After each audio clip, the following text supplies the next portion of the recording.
Welcome to Lucky Week 13 of our NFL picks against the spread. His picks have been, I won't say luckier than mine, but better than mine. Probably luckier. I mean, most of it's luck. Well, hopefully we have good luck this week for this Thanksgiving edition for our American happy Thanksgiving. Friends of Picks Against the Spread, brought to you by us here at Sportsnet for you here on YouTube. And we love the comments, so keep them coming. And for our Canadian friends, just happy Black Friday. You get to get things on the cheap. And for football fans, we get to celebrate with a whole day of football, which, I mean, if you can stream it, then just skip work entirely and just stream it on your computers. Yeah, it's not as much of a treat to get Thursday football because we're used to getting Thursday football. Yeah, that's true. Hopefully we get some good Thursday football games, which have been elusive in the last couple of years. We'll see. We'll see. I think they'll be close, though, at least the first two. Why don't we start right there? Yeah. Chicago at Detroit. Detroit, a team, obviously, that always plays on football, and our friends here in Canada and Windsor make the trek. Chicago favored by -2.5. Do you like the Bears here? I don't like the Bears, Right.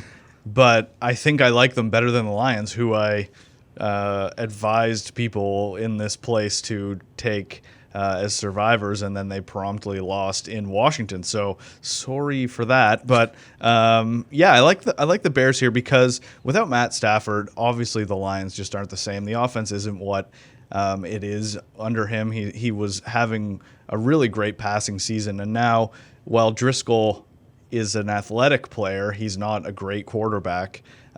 So the best unit in this game then is the Bears defense. And they're still playing really well despite the Bears having a really disappointing season. And this game last year came down to that Bears defense. A pick six thrown by Stafford in this game last year ended it.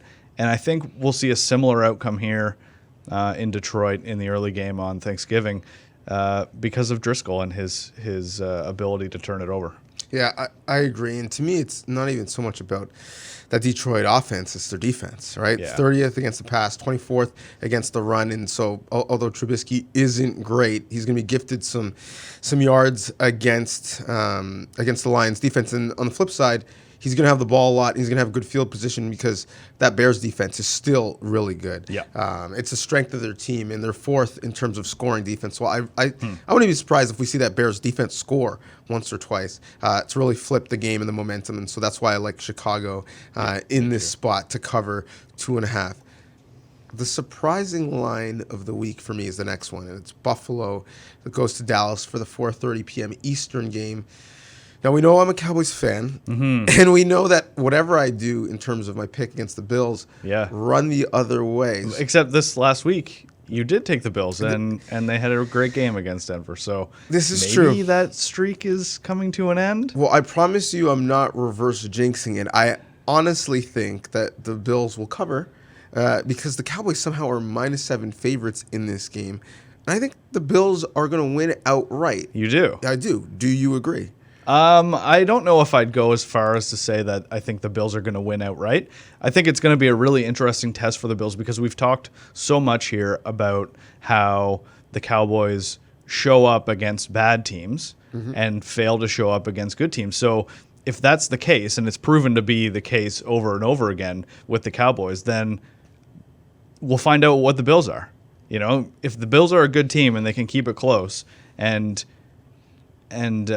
put the Cowboys on the back foot, then you know they deserve to be in the conversation among the AFC's at least wild card contenders.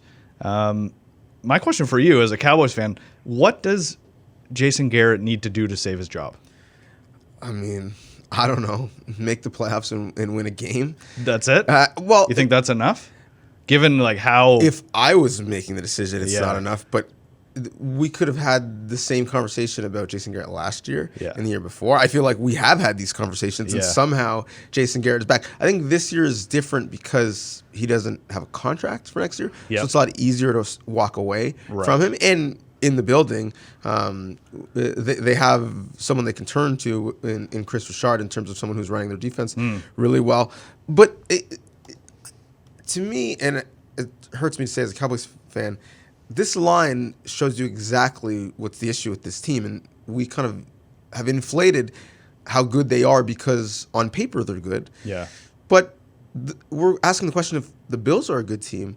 Relative to the Cowboys they are. The Bills have 8 wins. Yeah. The Cowboys might not get to 8 wins. And so that's why I'm surprised that they're favored by a touchdown. And even though I get it, they are at home, but they've yet to beat a team with a winning record. The Bills are one.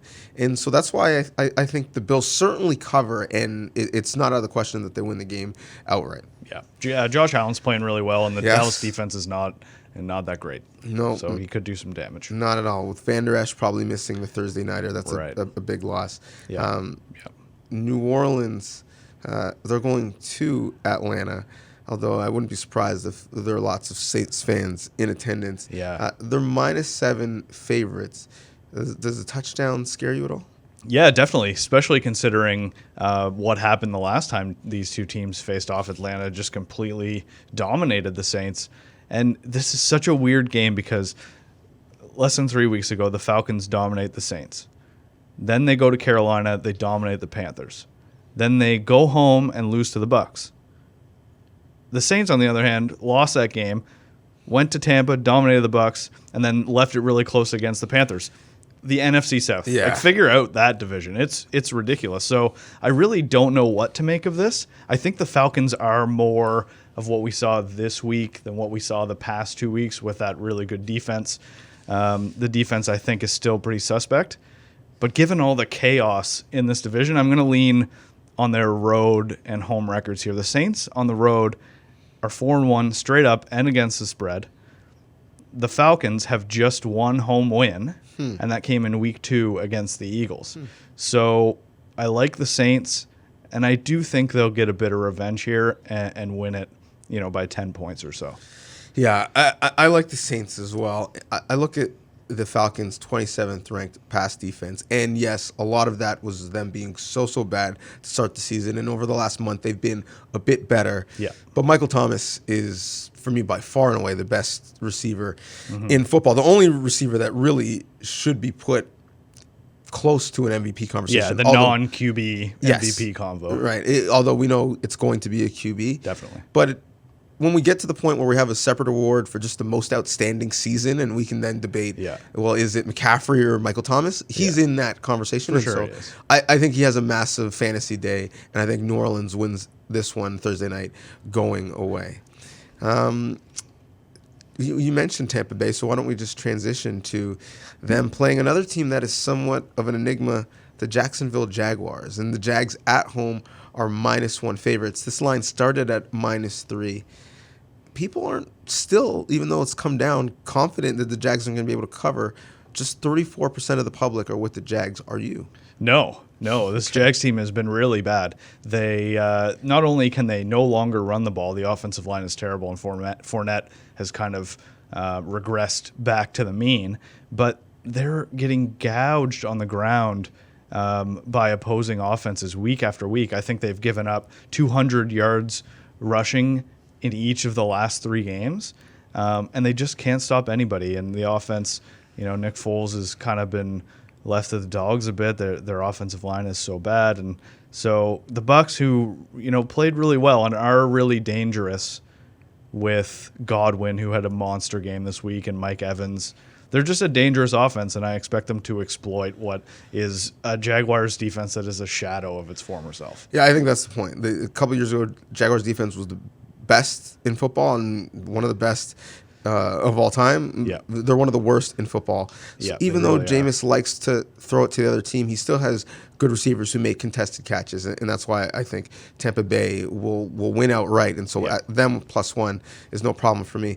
Let's transition to a game that people are excited about watching, I suppose, based on the way it ended a couple weeks ago, and that would be the Browns going to Pittsburgh. And this line actually surprises me. It started at -2.5. It is now +1 for Pittsburgh. They are the dogs. They're no longer favored. Cleveland favored by 1.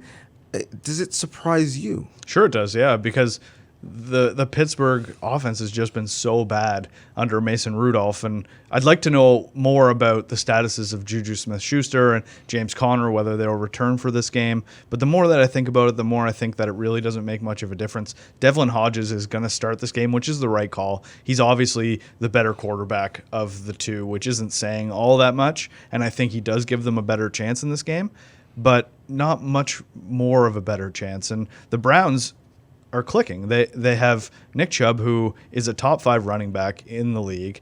Kareem Hunt has added a lot to this offense, a lot more than I expected to, especially out of the backfield catching the ball.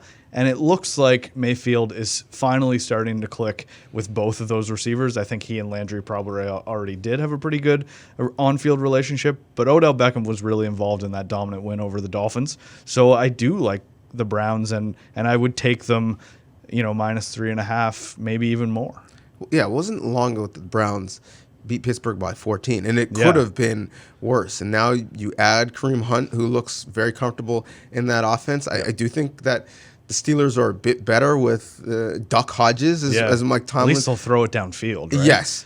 And theoretically won't throw it to the other team, which Rudolph was struggling. Yeah, we'll see. But I don't think that's enough of a difference. And so I'm really comfortable to see that the Browns, granted, it was against Miami, but their offense looked really good on the road. Miami has been a tough out, and so putting up 42 points against any team is worth commending. So, yeah.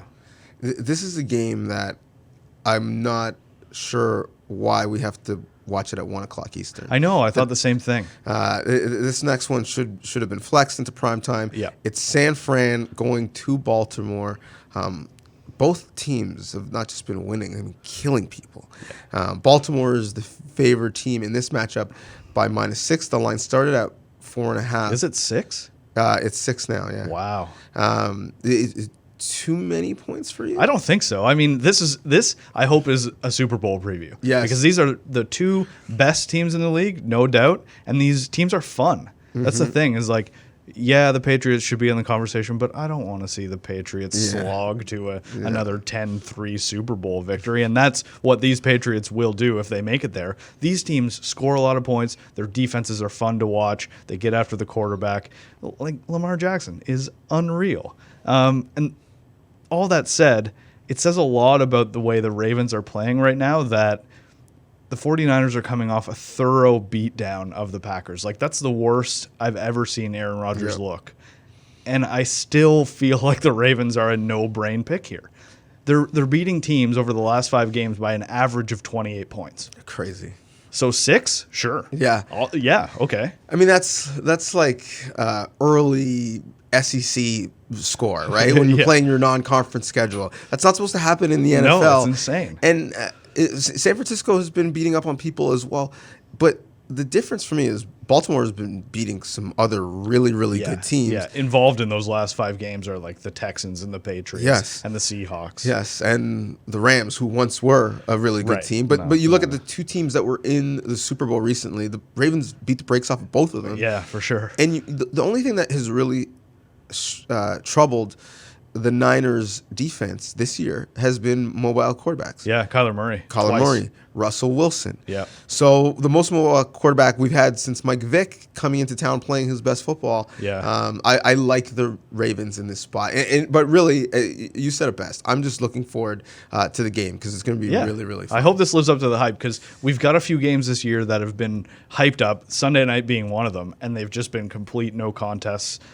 So I hope the 49ers are able to hang with the Ravens in this one, but I mean, they have so much swagger right now. That's half of what they're doing. They're playing with so much confidence. 2 teams not playing with much confidence. Philly at Miami. The Eagles are -9 favorites in the road game in Miami. This is your team, so you know them best. Is that too many points? It really depends on the injury report. So it's Tuesday afternoon as we film this, and we don't know whether they're going to have any of the receivers back. I mean, it sounded like Jeffrey and Aguilar were going to play against Seattle, and then it just wasn't happening. Lane Johnson is a big one. Brandon Brooks, who's dealing with anxiety and has been very open about that, and how he had a setback on Sunday. Whether he'll be ready to go is a big factor. And then Jordan Howard, I think, has been the catalyst for what has turned into a slog it out, run first defense or offense. If those guys don't go, I don't like this spread at all. The Eagles have 1 touchdown in their last 25 drives. Wow. It's just been so tough, and it sucks straight up because the defense has been playing really well. They sacked Russell Wilson 6 times, and those were coverage sacks. A team we were talking about that had the worst secondary in the NFL in September is now getting coverage sacks against Russell Wilson. So the defense is playing its best ball of the year, and the offense can't score touchdowns. So if those guys come back, I believe they can win this game by a lot of points. But if they don't have those receivers, Carson Wentz can't do it on his own. I'm trying to think, not even this year, just in recent memory, of a quarterback who's had more drops than Carson Wentz has this year. Yeah. It's really plagued them, and if you look at all the drops that he had and add that to the stats he's put up, he would be on the exterior of an MVP conversation. Obviously, the record doesn't help. Mm-hmm. The thing, though, when you're playing the Dolphins is I don't think those drops are going to matter, or even the health of those receivers are going to matter, because the Dolphins have the 31st run defense in the league, and I think Philly will be able to control clock, pound the ball, and go in and get a win. And so -8 -9 it is now. Surprisingly, doesn't scare me. I guess I should make a definitive pick here, and I guess I'm gonna take the Eagles. I can't just say if this happens, then I could do that with every pick, and then I'd win every game. So I'll pick the Eagles, but if they don't have those receivers, I am really worried about that spread. Dan Orlovsky on Twitter, former quarterback, now an ESPN analyst, put out a great video of just how bad the communication between Wentz and these receivers are, and just pointed out all the mistakes that the receivers were making. Greg Ward, Arcega-Whiteside, all those guys just aren't experienced enough, and they're not on the same page as Wentz, and that's a huge problem. The Green Bay Packers offense was rolling, but we recently saw last week they were not on the same page. Despite that, they are still 6.5-point favorites over the Giants in the Meadowlands. Do you like the Packers to bounce back this week? I think they were exposed in a big way on Sunday night. The passing game specifically, we were just talking about Wentz and his receivers. It feels like Rodgers and his receivers are not on the same page either. And I mean, you can't really blame them on Sunday given all the pressure he was under. It was constant. The pocket never existed, it felt like, in that game.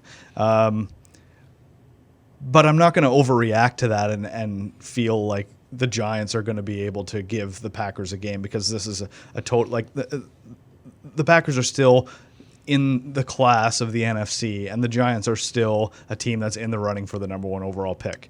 If Green Bay doesn't win this by more than a touchdown, then I would say that there is problems in Green Bay. Yeah. So the expectation is that, they should, but if they don't, major red flags. But I'm going to take the Packers. I think they should win this pretty handily. I agree. I mean, I think this is, to me, about the Giants' defense, or lack thereof. They're giving up 28 points a game, right? 26 in the NFL against the pass, 22nd against the run. And Green Bay, coming off their worst loss of this season, is actually a nice time to pick them, because that 6.5, I think, is pretty good value. And so I do expect them to stay in the race for the NFC North and in a playoff spot, and to bounce back in a big way against the Giants.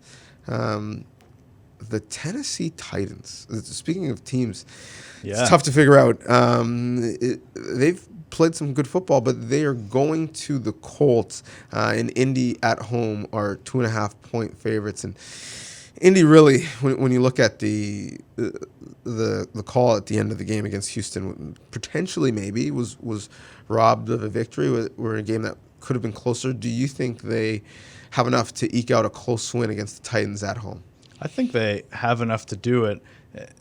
I just don't know if Brissett has enough to do it right now. He's just he looks banged up. He's so limited. he ran for it on 4th down in that game near the end of the game, and you could just see how injured he was. Yeah. And he's got that big knee brace on. It's not good. And I thought, for the most part, Indy was really good in that game against Houston. I felt like they dominated that game for the most part. But the Colts just make me sad because if Andrew Luck was on this team, they're a Super Bowl contender. But the Titans, I mean, Ryan Tannehill playing amazing. Derrick Henry's playing great. They've won 4 of their last 5.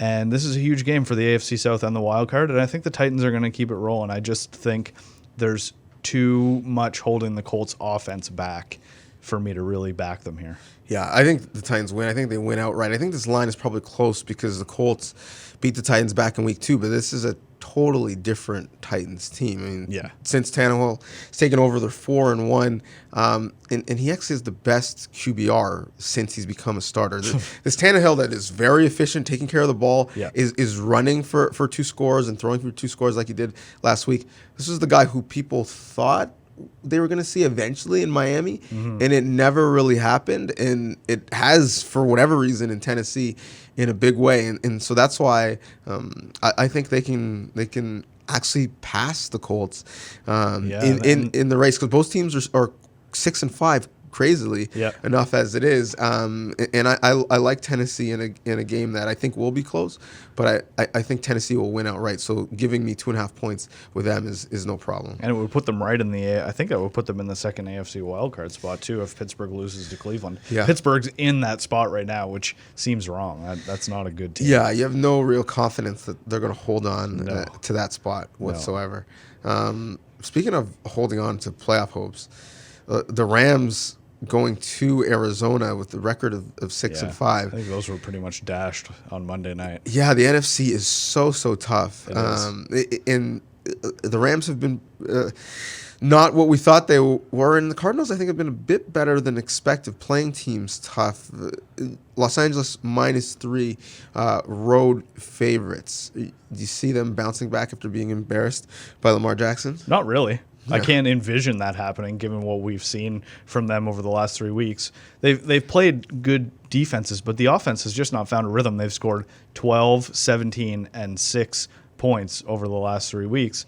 And I think they'll have a bit of a bounce back against the Cardinals defense, which is in the bottom half of the league for sure. But Kyler Murray and the Cardinals offense is rolling. They've scored at least 25 points in 6 of their last 7 games, including twice against the Niners. So this is a team that can put up points against good defenses. They've proven it. And I think that they can outscore the Rams. I think they can win this, and I like them as home dogs. Yeah, I mean, just straight up, Kyler Murray has been a much better quarterback this year than Jared Goff has. 100%. And when you look at the Cardinals recently, they play the Niners close in Week 11. Yeah. Then they have a bye. They get to sit home and watch Lamar Jackson.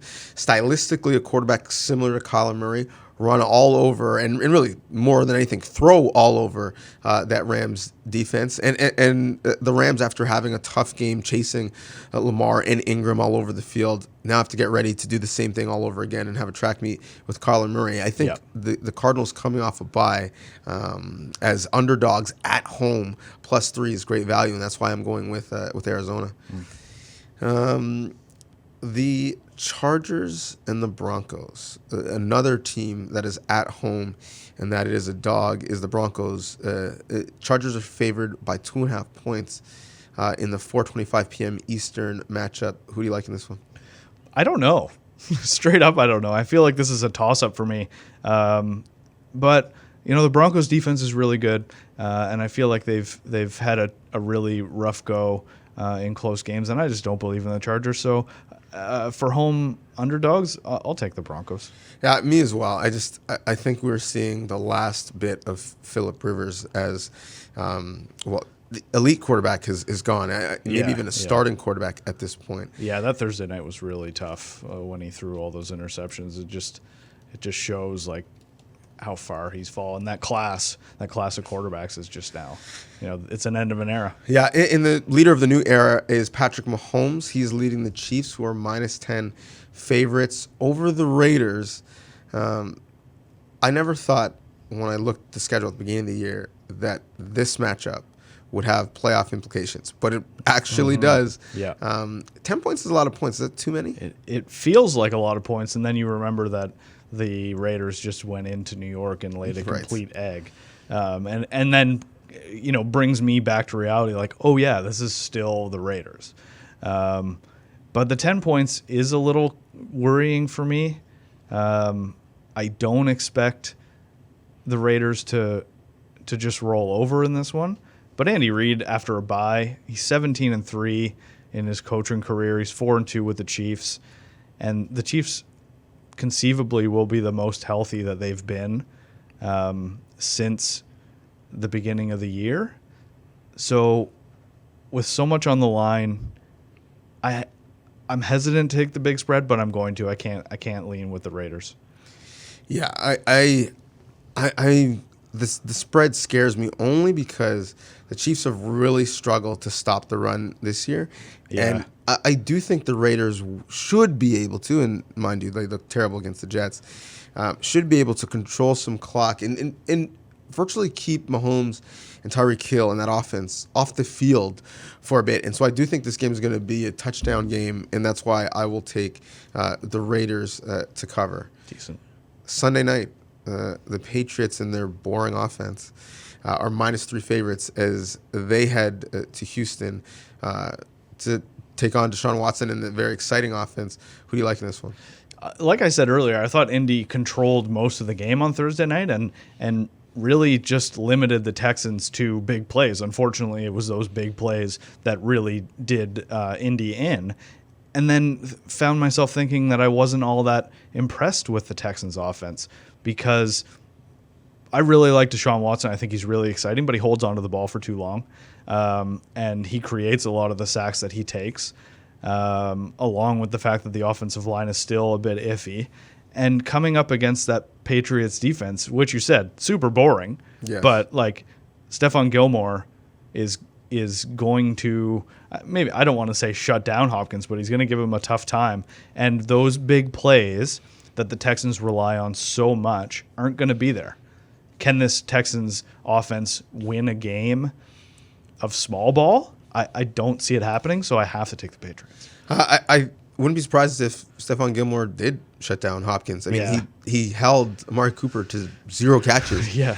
He had a great game. Unreal. The way the Patriots with Gilmore are able to take away your best receiver and then bracket your second best receiver, in this case would probably be Will Fuller, giving some help with him over the top because virtually he's made an NFL career of running one route and it's just running a fade route. Exactly. I do think it will be difficult for Deshaun Watson to sustain drives, especially because as good as their offense looks at time, they still struggle to protect him.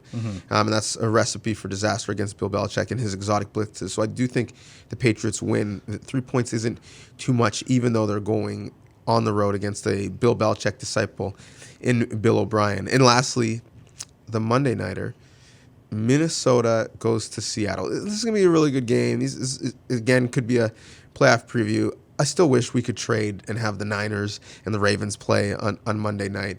But nonetheless, two quarterbacks whose contracts were scrutinized, surely by me and by the football public when they were signed.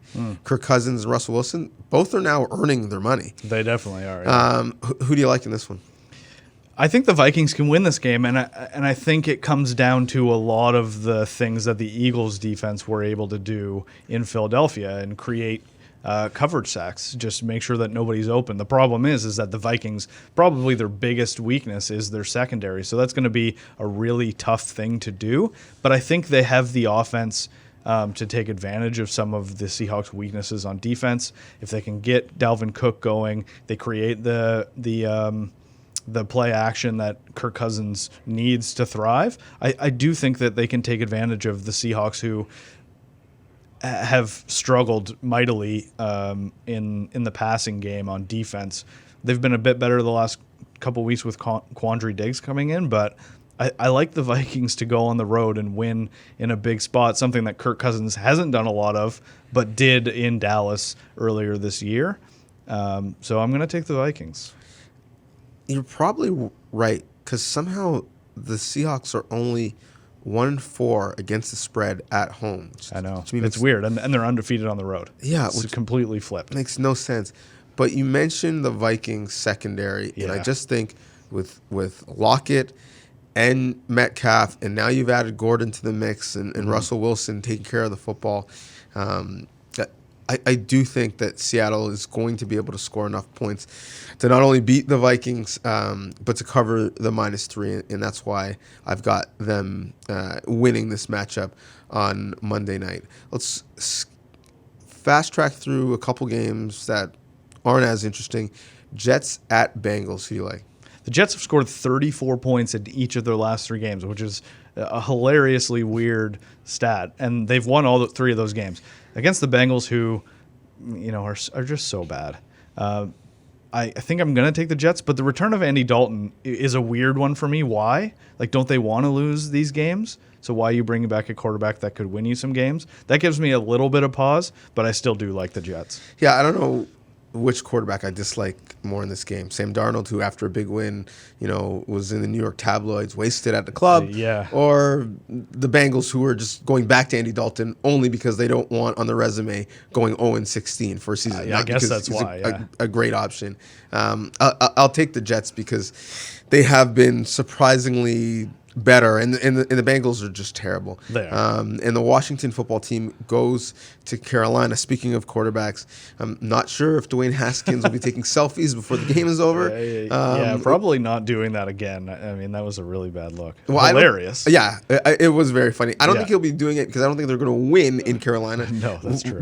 Who do you like in this matchup? Yeah, the spread is -10. The Panthers are favored by 10. Is that true?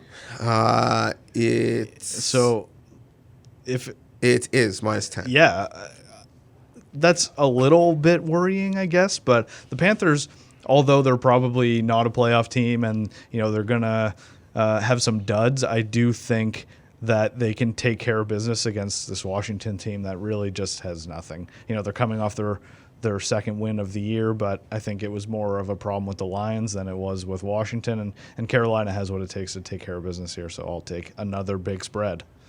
Got it. Before we get to our survivor picks, give me your best bet. What are the top 3 bets that you really feel confident about this week? I like Packers -6.5 at Giants as a bronze. I think the Packers bounce back in a big way. I like the Bucks silver +1 at the Jags. The Jags are just reeling right now.